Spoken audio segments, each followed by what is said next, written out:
going on, people? Welcome to your Transfer View show. Good morning to you guys. I hope you guys are doing well. As you can see to the back end of yesterday, it wasn't a good end to the day for Manchester United Football Club.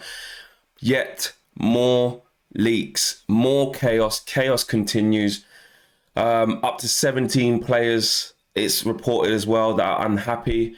And they're not sort of the players that are the bit part players, is some of the leaks that we're getting. Sky went big on it yesterday as well, and some more on that. Donny van der Beek, issues roll on. I want to start with Donny van der Beek, and this is from Laurie Whitwell.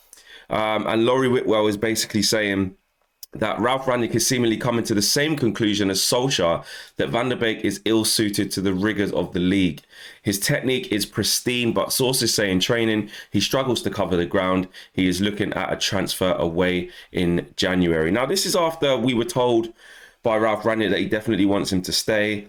And it goes back to what I have said 1 million times whenever you guys see me talk about these kind of subjects, which is that the managers can say whatever they want to say in press conferences, but if a player continues to not get picked, if a player is overlooked on the bench, if a player is sometimes just not even in match day squads, but the minutes are down, that is the most telling about what a manager really thinks of a player. Like it is. It's as simple as that. Donny's not getting in, and you know what? I thought about it, and instead of just reeling off what I would normally say and instead of how I would normally feel in this situation, I thought back to what KG said on a Flex and KG show the other day on Tuesday, and he was like, "But Flex, think about it. Ollie thought this. Ralph Rangnick, who we believe in, who's this gegenpressing football architect, doesn't rate him." Is it that Donny just isn't suited to what Man United want to be like? How many managers can be wrong? But then you say that, and the issue that I have with it, and it's almost like a double-edged sword, because I know the guy can play football. But are we looking at it from a fan's point of view and just saying, right, he's neat and tidy on the ball, or because McTominay and Fred are so bad, or Matic is so bad, we're like, just at least give him a go? That's more where I stand with it, though. I can accept KG's point and other people saying, listen, Donny's not a Man United hero, a legend, or anything like that. He's a new player who has not found his way. If he leaves, he leaves. He's come on a couple of times. He started a few games, and I haven't seen it. Some people have that opinion of Donny. But I still think a what if. It's a big investment. For me, give him the run of the 5 to 10 games. Let's see what he's made of. Why can't we just see what he's made of? If it gets to 5 games and he's just as crap as Fred and McTominay, if it gets to 10 games or whatever it is, even if it's 3 games in a row, anything, because you need to give him some time. And I just feel like we're writing him off. And I don't mean you guys, the fans, because I can see why some fans are fed up. But as a club, we've bought this guy for 4. Who sanctioned it? Who sanctioned it then? Why did it happen? We've got to this stage where the players that we buy, they're just going backwards, or just get discarded without a will in the world. And it's like, okay, we're big Man United, we've got money, but Jesus Christ, stop throwing it away. If there was no intention to play Donny van der... Because really it's worse under the Solskjaer thing. At least Rangnick didn't even buy Donny. So he's got more of a reason to go, don't fancy him. He didn't buy him. Man United sat there and negotiated with Donny 2 seasons ago and said, we want you to be part of XYZ. You're going to be part of XYZ. And since then, since not playing, that isn't what's happened. Quite the opposite. So look, it irks me. It annoys me, because I feel like if you play a certain way, there could be a player in there. Well, there is a player in there. But Rangnick's come in and played in this type of way, which doesn't seem to suit Donny. What suits Donny? Arguably a 4-3-3 then, which we never play. So, look, it's got to the stage where I'm saying put him out of his misery. I actually feel sorry for him. Put him out of his misery, but you have to replace him. And it's weird because Donny wasn't even getting used before, so people may say, why do you have to replace him? Because we need better quality in midfield anyway, regardless. We could actually get, if Donny leaves and we get the actual midfielder that we want to get, let's say, and you know my thoughts on Ruben Neves, but let's just say it was him. Let's say it was Kamara. Let's say it was Hadara. Let's say it was Kessie. Whoever it is, a replacement for a replacement. You don't even need to upset the balance of how big the squad is. Really, it's Donny van der Beek was a big investment, £40 million. I dare say the next midfielder that we buy won't be too far off that. 40 million quid, maybe even more. I mean, never. If we want Neves, we have to pay about 50 million. So we're going to invest more than what Donny van de Beek cost, or similar amounts of money. So, but also trimming the squad in the summer if, you know, the likes of Mata are going to go, maybe even this year, this January, linked with a move to the MLS.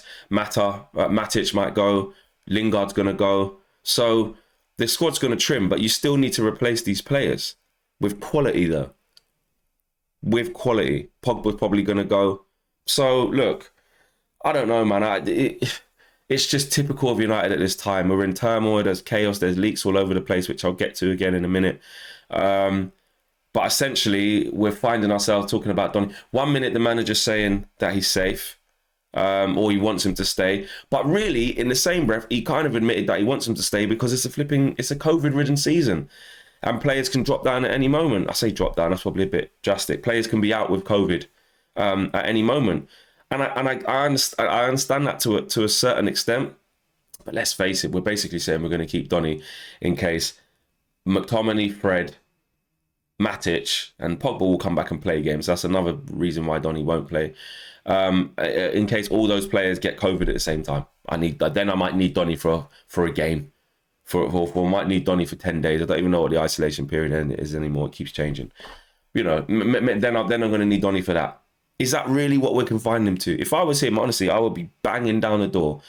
And he is a top professional because he doesn't put his neck out on the line. He's not very loud and vocal. Yes, he spoke a little bit about his situation with Rio, but it was actually very, very complimentary of Solskjaer and him trying to, yes, voicing his frustration at not playing, which any professional should do. But it wasn't like a Lukaku situation. It wasn't like a, you know, I love Ajax and I didn't think it would be this. And the managers played a different system. Managers told me to play me, but wouldn't play me. You know, and I love the guys over there at Ajax. Daley Blin's amazing. Yeah, I can't wait to get back and play with him. I told him stay there. Nothing like that. Nothing like that at all. So watch this space. For me, let him go. Let him go. It's boring. It's boring now already. Like, how many times are we going to keep saying, oh, Donny's this and Donny's that? How many times? The next bit of news I want to talk about is Manchester United having up to 17 players, right, that are upset. And I just feel it's just rambling on now. This is from Chris Wheeler, and he says that it is said that 17 Man United players are currently unhappy at the club. Ralph Rangnick is aware of the mood after holding player meetings. That's from Chris Wheeler from the Daily Mail. And Chris also goes on to say that many of these 17 players are under contract and will not be sold, but there will still be a significant number of departures from Man United. And Rangnick is aware of the mood. He also goes on to say Rangnick is aware of the mood at Old Trafford after holding player meetings. A staggering 17 players are said to be unhappy. Listen, basically, and Man United are saying that, or, you know, I say Man United, the leaks are saying these players are under contract. These aren't even so really. Forget Pogba. Forget Jesse Lingard. Who else is near the end? Forget Mata. Forget Phil Jones. I might be missing someone off. I don't know. I think Matic might have one more year. That's 4 players anyway. That's 4 players that really aren't playing. That you would think would be really upset right now. 4 out of the 17, right? But if you look at the rest of them players, take out that 4, there's some big players there.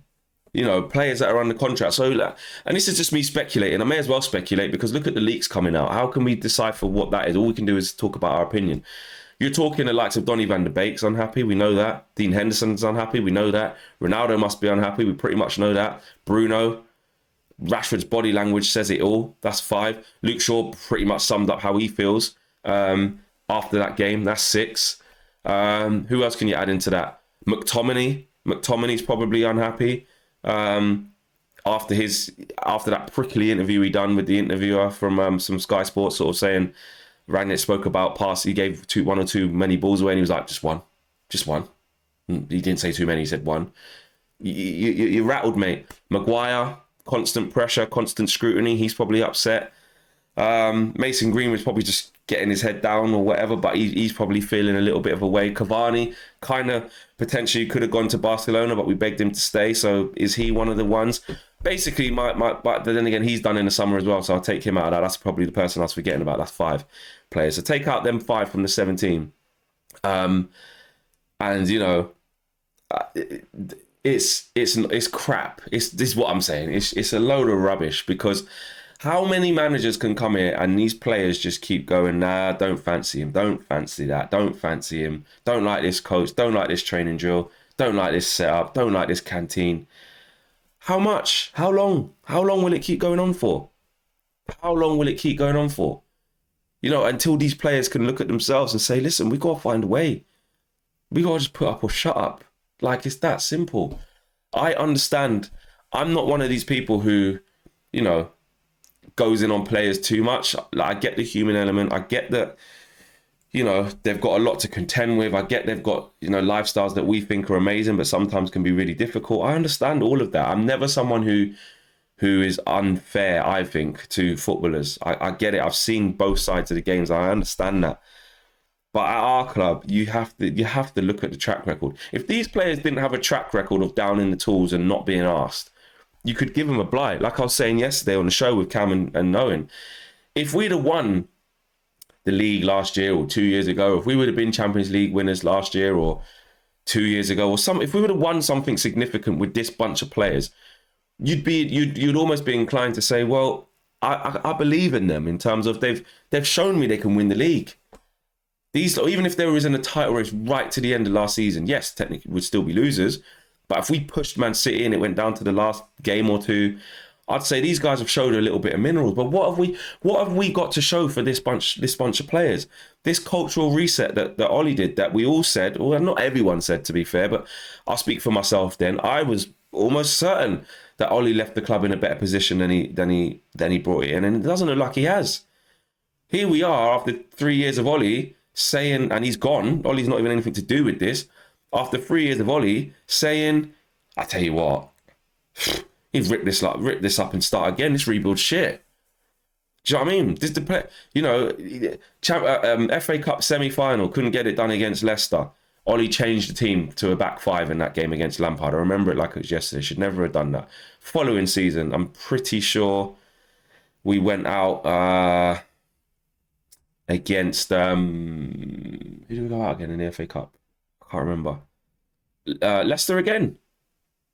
Leicester quarterfinals, lost. And I just, so we couldn't win that. Carabao Cup, I think we faced City both times. Couldn't win that over 2 legs. Well, we actually did win the second game, but we lost the first game and 3-0 down at half time. Remember that? And Rashford scored 1. Then the season before we lost as well. What else? Europa League. Let's not even talk about that. Champions League. We've barely even made it out. We haven't even made it out of the group, and we've dropped into Europa League. Season before that, obviously it was the Paris thing as well. Then it was Barcelona, and then we got knocked out. Like season before that, we went out to Sevilla in the semi-final.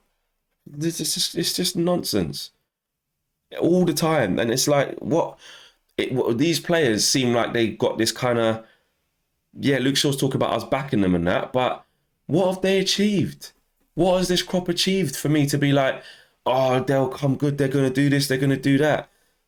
That's why I understand why a lot of people are saying, just start again. It's almost like we need a different culture. Look, I'm not saying Arsenal are head and shoulders above us, but their development looks good right now, right? And I look at what Arteta's done, right? And it's like he's weeded out the senior players who are a bit of a problem or problem children or players who don't want to be there. So you look at Guendouzi, you look at Willian, you look at Mustafi, I want to say, you look at, what's his face? David Luiz, Bellerin. These types of players. Aubameyang now, kind of, on his way out or whatever you want to call it. Pepe wasn't working hard enough, outcasted him, 70 odd million under Emery, don't care, I'm not playing him. And look at the players that he brought in. Some unknown entities, let's say. Promoted Smith Rowe, unknown entity from the youth. Saka, you got more You got more responsibility. Ben White, young, doesn't matter about English, but let's just add that in there. Young, English and hungry to prove it, coming from a smaller club in Brighton with everything to prove. You get a player like Gabriel, young, impressionate, wants to make an impression and grow. Tomiyasu, no one knew who the hell he was, but he's young, wants to make an impression. Tavares, hungry. You look at players like Tierney, like Lukonga, Partey's and like they're building something, and it's like Arteta's changed the culture. That's what we need. That's what we need. Honestly, the McTominays, the Freds, Maguire, Shaw, Wan-Bissaka or Dalot, whoever. I'm not fussed. Up to the front of the pitch. Ronaldo, okay, cool. If you can get a tune out of him, fantastic. But he probably, I don't care what anyone says, he definitely changed. He has to change the dynamics of the dressing room because he's Ronaldo. Because he's Ronaldo. Would there be players in there thinking, oh, it's different, he's him, and I've always got past to him. I've always got subconsciously, I'm running with the ball. I just see Ronaldo. I think I've got to pass it. Bruno got played to him every time. Pulling rank in the dressing room. Because he's a winner, I get it. And he's going to give him a kick up the arse. But it does change the dynamics of the dressing room. Cavani, experienced player. That changes the dynamics. So, you know, if you got rid of those players, I'm not saying that Ronaldo is the issue. I'm just saying if you got rid of Ronaldo, Cavani, Maguire, let's just say Shaw, Wan-Bissaka, Dalot, or maybe keep Dalot, but Wan-Bissaka, get another right back on top. It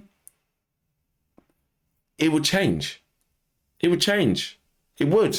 And you got like the younger, kind of more hungrier players in who haven't been at this level. Maybe it would change. Maybe it would change. I just feel like it's leak after leak. And another thing is, we did touch on it yesterday, who is leaking this info? Who's leaking this? It is day after day.